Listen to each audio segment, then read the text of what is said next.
The Word, Jesus, becoming flesh, dwelling among us, isn't just a matter of proximity. It's actually a loving act of solidarity to us as human beings. It's God knowing us because God became one of us. What might it look like to allow yourself to be known by God? What would it look like to allow yourself to be known by others in this season? To let yourself be loved because you are known? What barriers might be holding you back from being known? To be loved is to be known. Second, to be loved is to be changed. One of my kids, I won't say which one, one of them has a particular, both of them have particular stuffies that they really love. One of them has a particular stuffed bear that I actually remember receiving as a gift before she was born. And she's had it for X number of years, from then till now. I gotta tell you, I was gonna show you a picture, and then I didn't get to ask her permission, so I couldn't. But believe me when I say, that bear looks very different now than it did fresh off the shelf. It has been loved fiercely by a child, and it is different because it has been loved fiercely by a child. Its appearance is different. After many snuggle-induced patch-ups, what's inside of it is also different. And it is changed solely because it has been loved.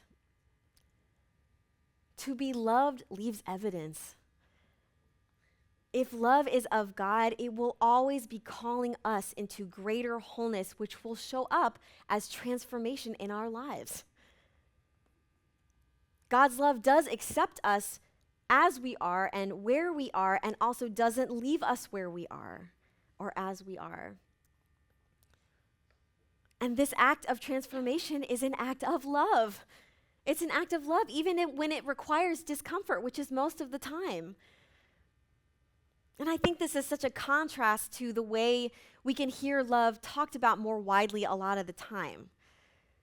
Love is not self-centered comfort that numbs.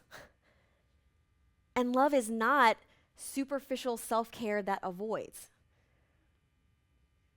God's love transforms us into the likeness of Jesus, which is always pointing us towards wholeness, always pointing us towards change and transformation.